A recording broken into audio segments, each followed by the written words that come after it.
अब देखें यहाँ पर 1 2 3 तो 4 और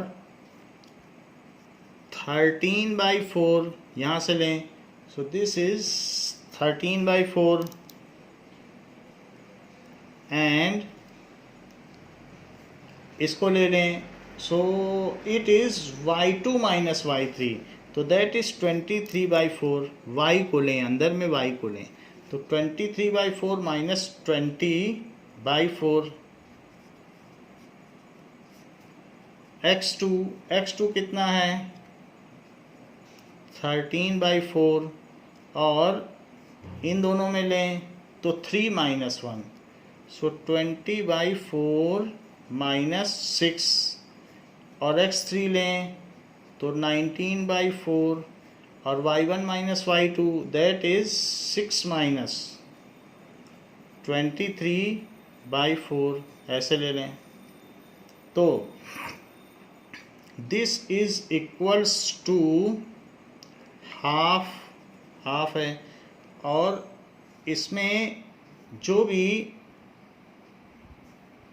4 है तो 4 के साथ कॉमन आके कट जाएगा, बाहर 4 ले आओ तो सिर्फ अंदर 3 बचेगा, 4 कॉमन लाओ और कट कर दो तो अंदर 3 बचेगा। यहाँ देखिए 20/4 क्या होता है 5, तो 5 माइनस 6 क्या होगा, सो इट इज 13/4 और 5 माइनस 6 माइनस 1 होता है।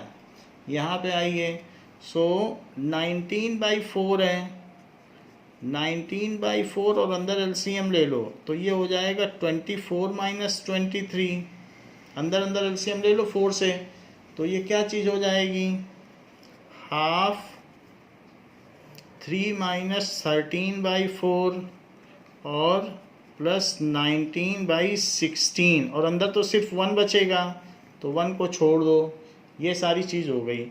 अब इसमें अंदर ही अंदर 16 का एलसीएम ले लो तो ये 48, दिस इज 48 हो जाएगा क्योंकि 3/1 तो 16 से हो जाएगा माइनस 4 तो 52, 4 जा 16, फिर 4 से मल्टीप्लाई करो और प्लस 19, तो इस तरीके से इसका एरिया क्या होगा, इसका एरिया हो जाएगा दैट इज 50 60 तो 67 माइनस 52/32, नीचे का मल्टीप्लाई कर दो तो ऊपर कितना बचा, ऊपर बचा 15/32, सो इतने स्क्वायर यूनिट्स। तो ये जो हमारा एरिया आ गया है ये छोटे वाले ट्रायंगल का आया है। Now we will find out area of larger triangle. तो लार्जर ट्रायंगल का आप एरिया निकालें, तो लार्जर ट्रायंगल के एरिया के लिए एरिया ट्रायंगल ABC, सो ABC का एरिया ऑफ ट्रायंगल ABC, या फिर आप ब्रैकेट में भी लिख सकते थे, फिर ट्रायंगल हटाना पड़ता, हाफ 1 2 3 प्लस 2 3 1 प्लस 3 1 2, ये कर लिया। सो हाफ 4 1 ले लिया 2 3, सो 5 माइनस 2, फिर x2 ले लो तो 1 3 1 2 माइनस 6 और x3 7 और 1 2 6 माइनस 5, ये ले लीजिए। तो हाफ 4 3 जा क्या होगा, ये 3 अंदर आया, 4 3 जा 12, इसमें देखो तो ये कितना आ जाएगा -4 और यहाँ कितना आ जाएगा 7, तो 12 प्लस 7 कितना होता है 19 माइनस 4, तो 12 प्लस 7 19 है, 19 में से 4 चला जाएगा तो 15/2 स्क्वायर यूनिट्स। तो हमको मालूम है कि ये 1:3 के रेशो में है, तो जो इनका एरिया होगा छोटा अपॉन बड़े का एरिया वो 1:9 के रेशो में होगा, उसी चीज़ को चेक करना है। So area ADE upon area ADC ABC is equals to, पहले कितना आया था 15/32, तो 15/32 और नीचे क्या आया 15/2, ऐसा आ गया। तो अब इसको देखिए, इसको क्या लिखा जा सकता है, इसको लिखा जा सकता है 15/32 डिवाइडेड बाई 15/2, या इसे लिखा जा सकता है 15/32 इंटू 2/15, तो 15 से 15 कट गया और ये आ गया 16, तो 1/16। कहने का मतलब है ये जो छोटा ट्रायंगल है और बड़ा ट्रायंगल, बड़े ट्रायंगल की ये पूरी साइड 4 है और ये 1 है, पूरा ले लो। कोई नीचे का एरिया तो चाहिए नहीं कि दिस बाई दिस, तो दिस बाई कंप्लीट चाहिए, तो दिस साइड 1 है तो कंप्लीट कितनी है 4 टाइम्स, तो वो सिमिलर है। तो दिस बाई कंप्लीट तो 1/4 ही हमको चाहिए।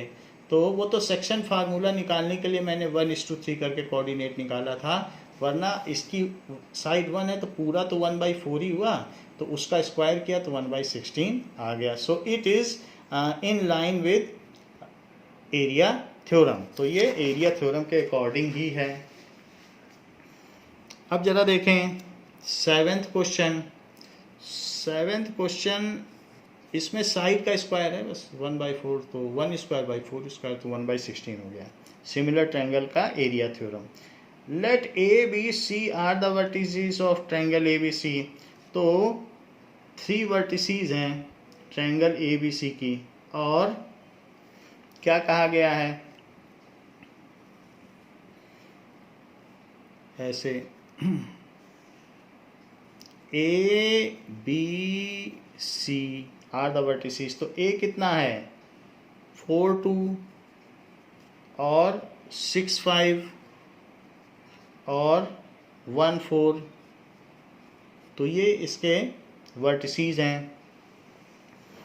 Now the median from A meets BC at D, find the coordinate of D। आसान बात है, इससे इस पर मीडियन डालो तो ये D हो गया। कह रहा है D के कोऑर्डिनेट निकालो, तो D के कोऑर्डिनेट मिड पॉइंट हो गया। So coordinates of D using mid point theorem. So X mid point formula और y1 plus y2/2, so it is equals to 6 + 1/2 और 5 + 4/2, so it is 7/2 and 9/2 using mid point formula. Mid point formula का use करते हुए ये हमने निकाल लिया। Second point क्या पूछता है, कहता है find the coordinates of point P on AD। AD पे एक ऐसा P पॉइंट पता करो जो कि AP/PD को 2:1 के रेशो में डिवाइड करता हो। सेक्शन फार्मूला लगा दो। D अब तक आ चुका है 7/2 और 9/2, ये आ चुका है। तो अब हम इसको 2:1 के रेशो में निकालना चाहते हैं, तो 2 का इससे मल्टीप्लाई कर देना और 1 का इससे मल्टीप्लाई कर देना, तो आ जाएगा। सो कोऑर्डिनेट ऑफ P, ऐसा पॉइंट जो AD को AP/PD में 2:1 में डिवाइड करता है, क्लियरली दिखाया गया है कि AP/PD इज 2:1, ऐसा लिखा है क्वेश्चन में। सो P निकाल लो सेक्शन फार्मूला से, तो mx2 + nx1 m + n। Formula ज़रूर लिखें, अगर गलत भी सवाल होगा तो आप मार्क्स लेके आएंगे। सो my2 + ny1 upon m + n, ये कर दें। यहाँ लिख लें section formula, this is section formula. So this is equals to, अब 2 से मल्टीप्लाई करो, 2 × 7/2 + 1 × 4 अपॉन 2 + 1। इसी तरीके से 2 × अब y के टर्म्स में करो, 9/2 + 1 × 2 अपॉन 2 + 1। ये 2 और 2 यहाँ कैंसिल हो गए। और 7 + 4 क्या होता है? 7 + 4 11, 11/3, यहाँ भी 2 से 2 कैंसिल हो गया। और 9 + 2 क्या होता है? सो 11/3। तो इस तरीके से 11/3 आ गया कोऑर्डिनेट ऑफ पी।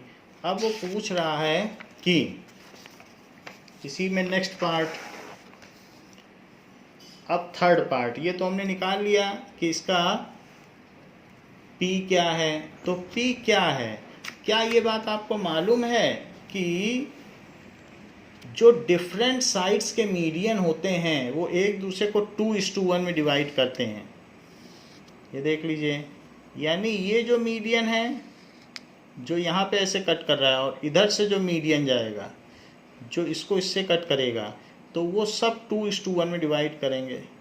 तो अगर आपसे कोई पूछे कि BE भी मीडियन है, जैसे AD मीडियन है, तो जो इन दोनों का इंटरसेक्शन पॉइंट होगा वो सेम होगा, वो भी 2:1 में होगा। और यहाँ तक कि जो CF मीडियन होगा वो भी इसी पॉइंट से गुजरेगा और वो भी 2:1 में। So median of A triangle intersect each other in 2:1 ratio and the intersection point is called centroid. ये चीज़ हम नेक्स्ट क्वेश्चन में प्रूव करेंगे, लेकिन आपकी सुविधा के लिए लिख दे रहे हैं कि median of triangle intersect each other, intersect करते हैं each other in 2:1 ratio, they coincide, एक ही पॉइंट पे होते हैं, एट ए पॉइंट कॉल्ड सेंट्रॉइड, उसको सेंट्रॉइड कहते हैं। अगर मान लीजिए इसके coordinate x1 y1 x2 y2 और x3 y3 हुए, x1 y1 x2 y2 और x3 y3, तो सेंट्रॉइड के कोऑर्डिनेट्स क्या हो जाते हैं? x1 + x2 + x3 y3 और y1 + y2 + y3/3। ये भी अगले क्वेश्चन में प्रूव करेंगे, लेकिन ये सेंट्रॉइड ये होगा। है जो भी बात हो, अब हमारा नेक्स्ट पार्ट पूछा गया है, थर्ड पार्ट कह रहा है कि ये जो मीडियन है जिसको कि G से डिनोट किया गया है, तो उसका भी पॉइंट निकालो। जैसे हमने इसको P कहा था, तो क्वेश्चन में P से डिनोट है, तो हम यहाँ थोड़ी देर के लिए P से ही डिनोट कर देते हैं। वैसे मीडियन इस सेंट्रॉइड को G से डिनोट किया जाता है। अब हमारे क्वेश्चन के हिसाब से तो इन्होंने P से किया है, तो इसलिए फाइंड द कोऑर्डिनेट।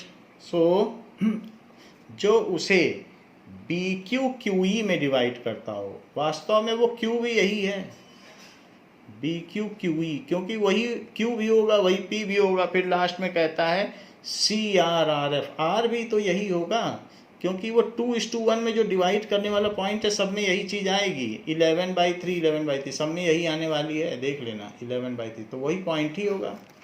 तो चेक तो कर लें पहले, तब कंक्लूड करें इस बात को। लेट अस सी।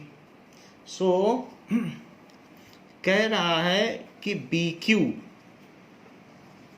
और QE जो कि 2:1 में डिवाइड करता हो, तो पहले कोऑर्डिनेट ऑफ E निकालें, तो उसके बाद ही आप कुछ कर सकते हैं जैसे पहले किया था। तो 4 2 1 4 और 6 5, सो coordinate of E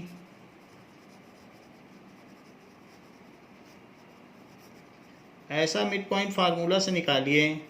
so x1 + x2/2 और y1 + y2/2, so it is क्या हो जाएगा? 1 + 4/2 और 4 + 2/2, 5/2 और 6/2, ये हो गया। तो इस तरीके से तो कोऑर्डिनेट ऑफ E आया है। अब मैं ज़रा Q का निकालूं। So coordinate of Q using section formula, ये तो मिड पॉइंट फार्मूला से आया है, मिड पॉइंट फार्मूला। अब देखो, कोऑर्डिनेट्स ऑफ Q, तो ये 2:1 है। B कितना है 6/5, ये कितना है E अभी अभी आया है 5/2 और 6/2, तो 2 से इसका मल्टीप्लाई और 1 से इसका मल्टीप्लाई, E आ गया है 5/2 और 6/2, E की जगह पॉइंट डाल दिया, यही। अब इसको 2:1 के रेशो में करना है, तो 2 का इससे मल्टीप्लाई और 1 का इससे multiply, so that is mx2 plus nx1 और साथ में my2 प्लस ny1, ये चीज ये हो गया। अब यहाँ वैल्यू ले लें, तो 2 से इसको मल्टीप्लाई करें, 2 into 5/2 plus 1 into 6 upon 2 plus 1। इसी तरीके से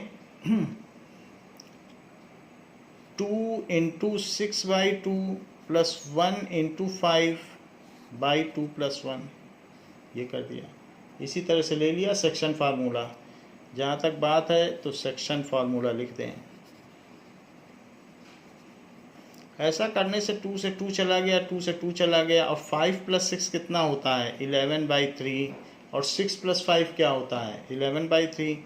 तो आपने देखा ये वही पॉइंट है, दो मीडियन एक दूसरे को इंटरसेक्ट कर गए उसी पॉइंट पर, 2:1 रेशो भी दे रहे हैं और ये उसी पॉइंट पर इंटरसेक्ट कर रहे हैं। अब आपको क्या चाहिए, पहले तो कोऑर्डिनेट ऑफ एफ निकालिए, फिर 2:1 के रेशो में जो डिवाइड करता है वो पॉइंट आर निकालिए। क्यू और पी तो सेम पाए गए, अब ये देखना है क्या आर भी 11/3 है। उसके लिए सबसे पहले मिड पॉइंट निकालना होगा, तो 4, 2 और 6, 5 का मिड पॉइंट निकालिए। नाउ ए है 4, 2 और ये है 6, 5, बी, इसका मिड पॉइंट निकालिए जो कि एफ है। सो कोऑर्डिनेट्स ऑफ एफ, तो एफ का कोऑर्डिनेट निकालें, कैसे निकालेंगे,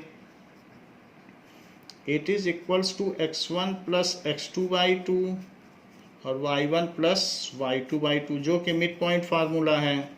तो 6 प्लस 4/2 एंड 5 प्लस 2/2, ऐसा करने से 10/2 और 7/2 आ गया है, 10/2 और 7/2। जबकि ये आ चुका है तो हम इसके भी कोऑर्डिनेट लिख लें एफ के, 10/2 और 7/2, और इसके बाद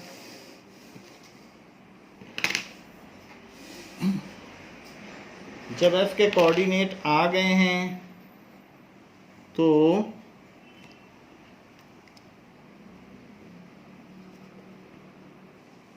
अब देखिए दिस इज एफ और ये बी है, ये ए है और ये सी है, तो ये भी एक मीडियन है। तो वो कह रहा है कि 2:1 के रेशो में डिवाइड होती हो ऐसा पॉइंट पता करो, जबकि ये 1, 4 है। ट्रायंगल वही उसको फिर से बना लिया है, तो इसको इससे करो, इसको इससे करो। सो कोऑर्डिनेट ऑफ आर, ये इंटरेस्टिंग होगा देखने में कि क्या कोऑर्डिनेट ऑफ आर भी यही आता है, जबकि क्यू और पी वही आ चुका है। सो कोऑर्डिनेट ऑफ आर,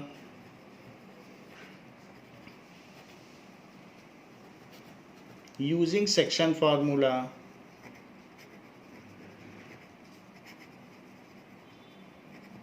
तो इस पे सेक्शन फार्मूला लगाओ, that is mx2 plus nx1 और साथ ही साथ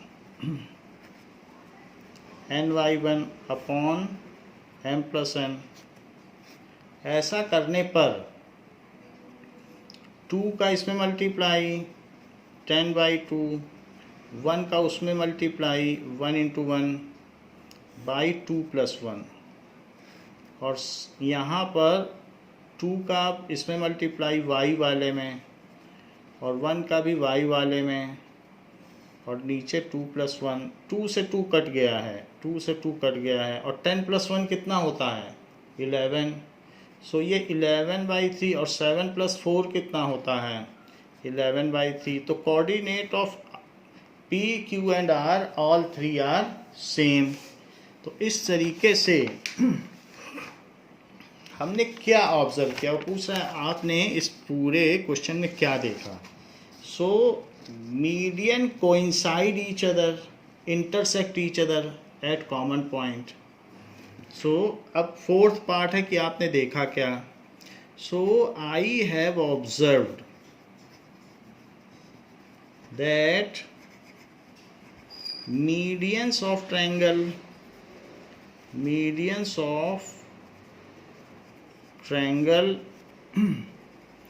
intersect each other at a common point, that is called centroid, in 2:1 ratio. 2:1 ratio में इंटरसेक्ट करती हैं as coordinate of P is equals to coordinates of Q is equals to coordinates of R. तो ये बात हमने देख ली कि उनके कोऑर्डिनेट सेम हैं, इसलिए वो एक कॉमन पॉइंट पर ही इंटरसेक्ट करती हैं. अब पूछा जा रहा है इफ जो भी एक और भी इस पे पार्ट पूछा गया है, फिफ्थ. अगर मान लीजिए कि किसी ट्रायंगल में वर्टिसीज ये होती कि x1 y1 होती और x2 y2 होती और x3 y3 होती, तो जो उसका सेंट्रॉइड होता वो उसकी क्या कोऑर्डिनेट्स होते. तो मीडियन के जो 2:1 में करे वही सेंट्रॉइड है. किसी एक से निकाल लो, उसी से आ जाएगा. बहुत सारे करने की जरूरत नहीं, एक से ही कर लो. तो ये सभी 2:1 में होगा. सो सबसे पहले आप AD निकाल लें. So what is the coordinate of D? Coordinates of D, हमसे G का कोऑर्डिनेट पूछा जा रहा है सेंट्रॉइड का. आप पहले D निकालो. तो चूंकि वो मिड पॉइंट है, सो x2 प्लस x3 बाई 2 और y2 प्लस y3 बाई 2. तो अब फार्मूला यहाँ लिखने की जरूरत नहीं है क्योंकि हम x1 x2 लिख देंगे, इसलिए यही लिखना ठीक रहेगा. मिड पॉइंट फार्मूला, ये चीज हो गई. अब D आ गया. Now coordinate of G, coordinate of centroid G, it is equals to, इसका इसमें करो और इसका इसमें करो, जबकि D आ चुका है. That is x2 plus x3/2 और y2 प्लस y3/2. ये D का कोऑर्डिनेट है. तो 2 से इसमें मल्टीप्लाई करो. mx2 plus n x1 upon m plus n और my2 plus n y1 upon m plus n using section formula.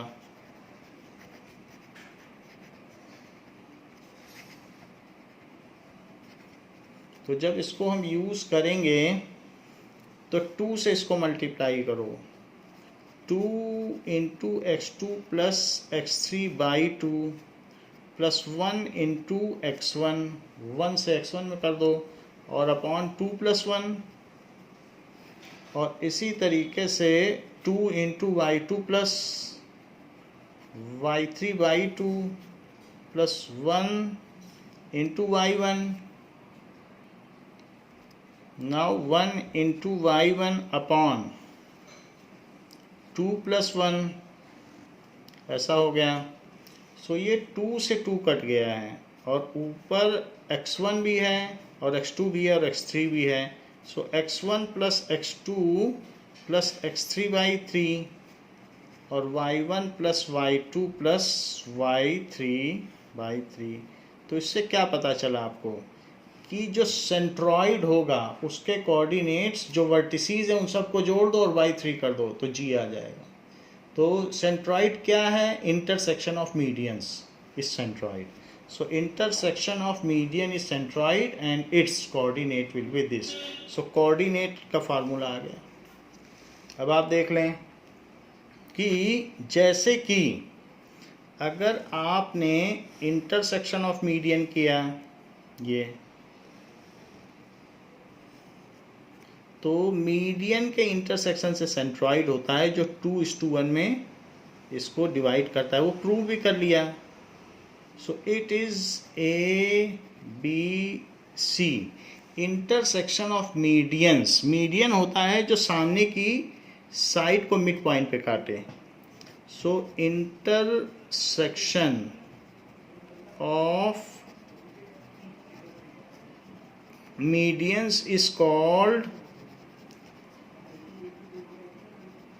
Centroid, उसे जी कहते हैं। जैसे कि ऐसे देख लो आप, इसको परपेंडिकुलर डालो और इसको परपेंडिकुलर डालो और इस पर भी परपेंडिकुलर, सभी वर्टेक्स से सामने में परपेंडिकुलर डालो तो उसको कहते हैं ortho centre. So that is called S ortho centre. Intersections of altitude, vertex से जो परपेंडिकुलर डाला जाता है एल्टीट्यूड, तो intersection of altitude is called ortho centre. Intersection of altitudes is called ortho centre. वो भी एक दूसरे को इंटरसेक्ट ही करेंगे।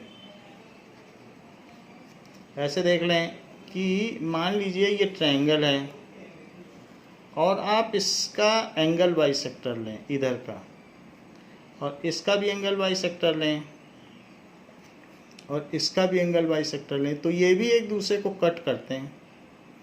और ये जो एंगल बाइसेक्टर्स है, इंटरसेक्शन ऑफ एंगल बाइसेक्टर, तो इसकी यहाँ से डिस्टेंस और यहाँ से डिस्टेंस और यहाँ से डिस्टेंस इक्वल होती है। चाहे तो कॉन्ग्रुएंसी से भी प्रूव कर सकते हो। खैर जो भी हो, लेकिन मैं ये कहना चाहता हूँ कि इन पॉइंट्स को अगर टच करो तो इससे एक इन सर्कल बनाया जा सकता है एंगल बाइसेक्टर से।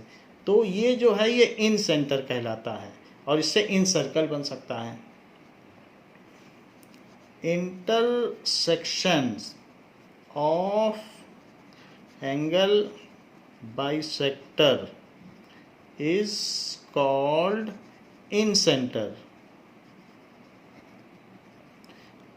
An in circle can be inscribed using this point. An in circle can be inscribed. उसके अंदर एक इंस्क्राइब किया जाता है using in centre. In centre को आई से डिनोट करते हैं।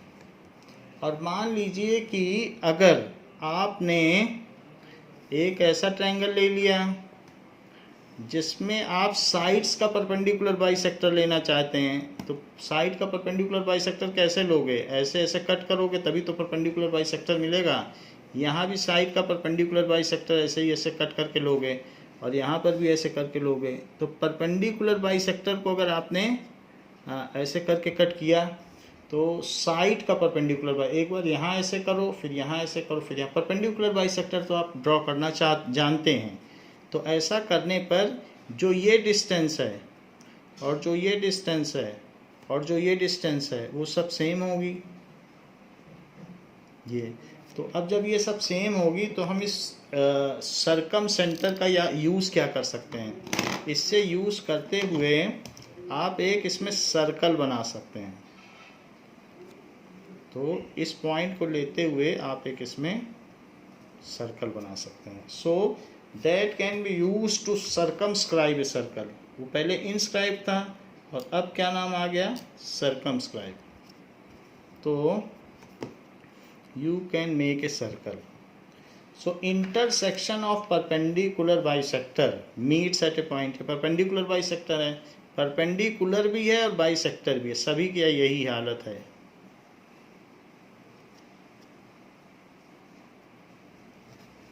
Intersection of perpendicular bisectors of sides meet at a point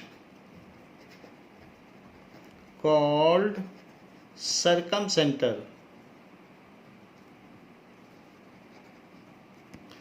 Through it, a circumcircle can be drawn. Through this point, a circumcircle can be drawn.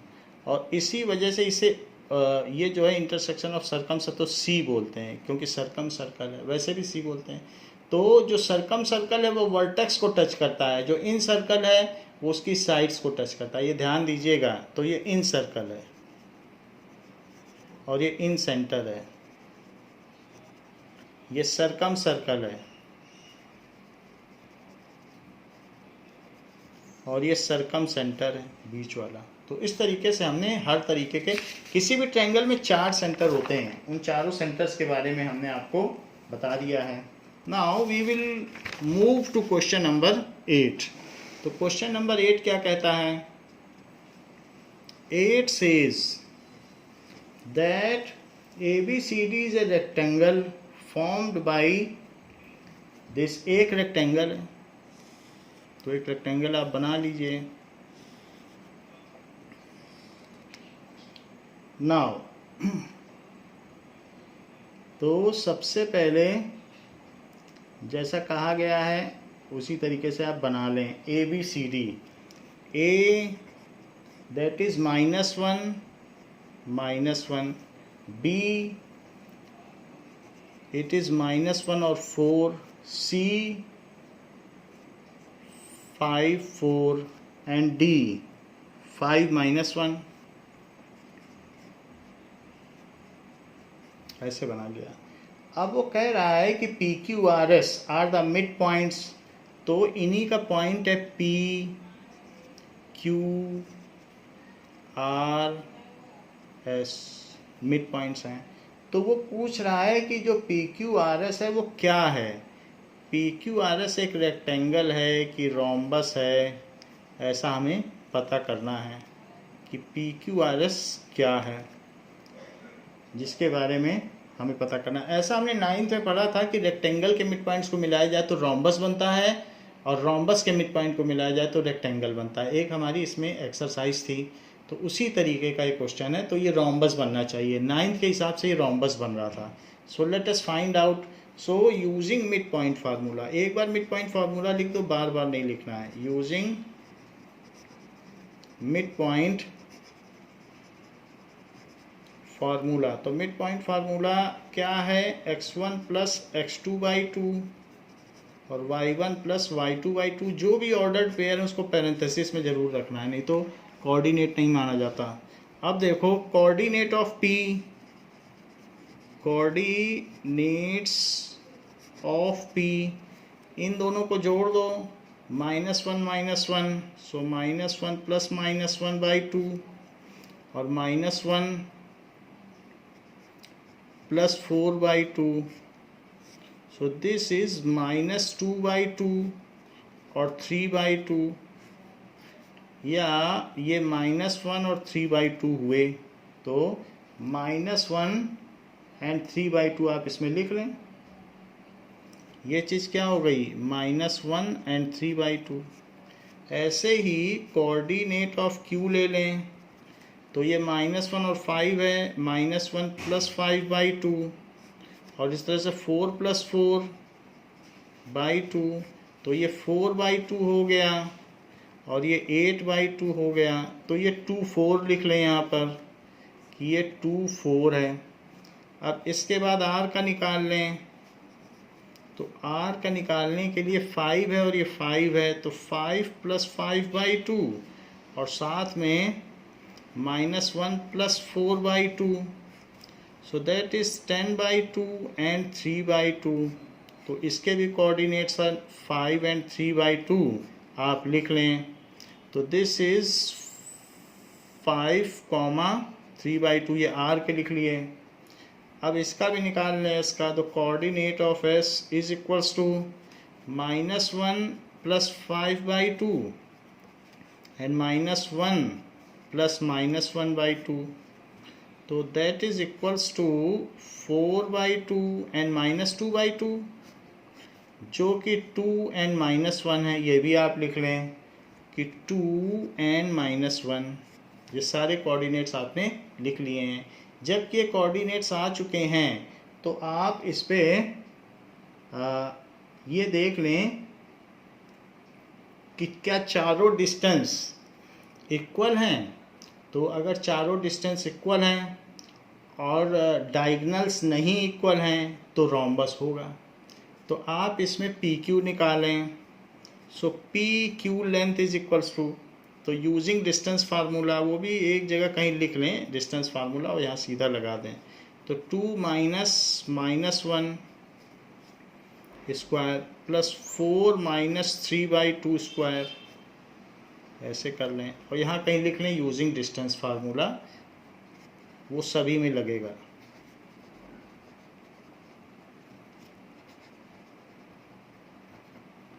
That is d is equals to √x2 - x1² और plus y2 - y1², ऐसे लगा दें, वो अब सब में लगता रहेगा।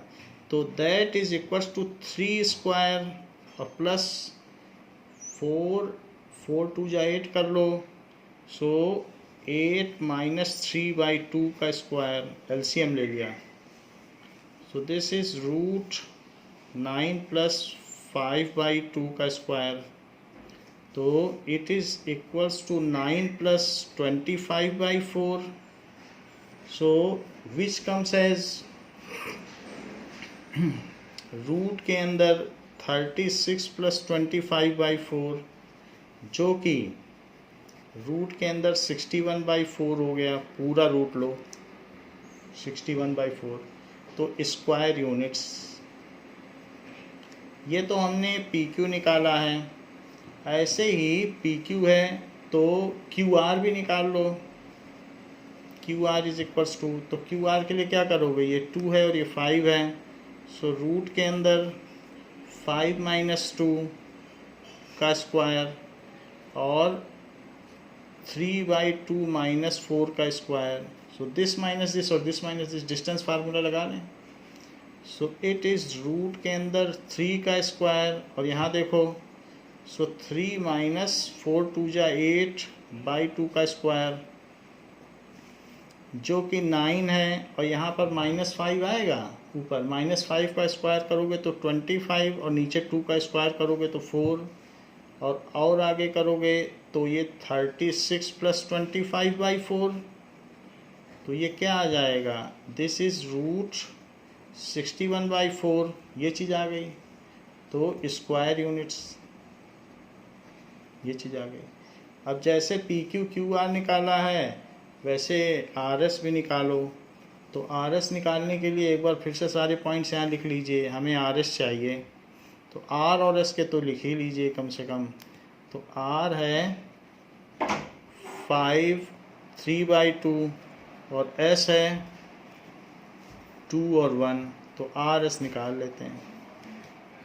सो R S is equals to root, यहाँ पर 5 - 2² प्लस 3/2 - 1², ये कर लें। सो 3/2 और ये 2 1 नहीं है, 2 और -1 है, 2 एंड -1, तो -1 रहेगा तो क्या हो जाएगा, ये -1 है। सो 3/2 -1, तो ये +1 हो जाएगा। 3/2 -1 तो +1 हो जाएगा। दिस इज √3² और ये है तो 2 ऊपर चला जाएगा, 3 + 2/2 का स्क्वायर, क्योंकि एलसीएम ले लिया, तो 3 + 2 अपॉन 2 का स्क्वायर, तो ये क्या हो जाएगा 9 + 5 है, 5 का स्क्वायर 25/4, और अगर अंदर अंदर एलसीएम ले लिया तो 36 + 25/4 जो कि 61/4 का रूट हो गया, ये भी स्क्वायर यूनिट्स हो गया। अब हमें एस पी भी निकालना पड़ेगा, तो पी क्या है -1 और 3/2, तो एस पी भी निकाल लें जैसे आर एस निकाला है। So S P, now find S P. S P it is equals to √2 -1, तो 2 + 1 हो गया, और इसी तरीके से -1 - 3/2, this minus this and this minus this. So इसको लिख लीजिए 3 का स्क्वायर, और प्लस है तो प्लस होने पर आप इसे 2 यहाँ ले लें, -2 - 3/2 एलसीएम ले लें, इट इज़ 9 + -5/2 का स्क्वायर, तो ये क्या हो जाएगा 9 + 25/4 का स्क्वायर, दैट इज √36 + 25/4, जो कि √61/4 आ गया स्क्वायर यूनिट्स। तो इन सभी से क्या पता चलता है, so A B is equals to, A B ना लिखें पी क्यू, क्योंकि हमारा अंदर का जो है वो अलग है पी क्यू। सो पी क्यू जो है वो पी क्यू क्यू आर के इक्वल है, क्यू आर आर एस के इक्वल है, और आर एस एस पी के इक्वल है। इतनी तो बात पता चल गई कि ये चारों साइड्स इक्वल हैं, लेकिन बात अभी भी पूरी नहीं हुई है, क्योंकि हमको डायगोनल चेक करना है। अगर डायगोनल्स अनइक्वल हुए तभी रोम्बस होगा। सो इसलिए एक बार एस क्यू निकाल लें, तो एस क्यू का पता करो, √2 - 2 स्क्वायर, और 4, वैसे तो मुझे 4 - -1 लिखना चाहिए, लेकिन मैं 4 + 1 लिख दे रहा हूँ, 4 - -1। So this is equals to root के अंदर 0 स्क्वायर और +5 का स्क्वायर। 0 स्क्वायर का कोई मतलब नहीं है, और 5 स्क्वायर पे रूट लगा दो तो 5 आ जाएगा, तो इट इज़ 5 स्क्वायर यूनिट्स। और इसी तरीके से पी आर भी निकालो। सो पी आर अदर डायगोनल है, वो भी रूट में, तो दैट इज़ 5 - -1, तो 5 + 1, और दूसरा क्या है 3/2, सो 3/2 - 3/2 इसका स्क्वायर, इससे कुछ नहीं बचेगा, 3/2 - 3/2, ये भी 3/2 है, ये भी 3/2 है, तो इसकी वैल्यू कितनी हो जाएगी रूट सिर्फ 6 स्क्वायर, क्योंकि +0 स्क्वायर का कोई मतलब नहीं है, तो ये 6 स्क्वायर यूनिट्स आ गया, तो ये वैल्यू आ गई 6 स्क्वायर यूनिट्स। तो हमारी जो दो अलग अलग वैल्यू आई हैं, एक 6 और 5 है, तो S Q is not equals to P R, SQ is not equals to PR. So in given quadrilateral all sides are equal but diagonals are not equal. In given quadrilateral all sides are equal but diagonals are not equal. So PQRS is rhombus। जो हमने 9th में पढ़ा था वही चीज़ पाई गई कि अगर rectangle के मिड पॉइंट को मिलाओगे तो रोम्बस बनेगा, और रोम्बस के मिड पॉइंट को मिलाओगे तो रेक्टेंगल बनेगा, यही चीज़ होती है। तो ये दो सक्सेसिव क्वेश्चंस थे 9th में, जिसको कि हमने कोऑर्डिनेट ज्योमेट्री से सॉल्व कर लिया है। तो इस चैप्टर के लिए बच्चों इतना ही, और बाकी इसके एक्स्ट्रा क्वेश्चंस हम नेक्स्ट वीडियो क्लास में करेंगे। इस क्लास के लिए इतना ही बच्चों, थैंक यू।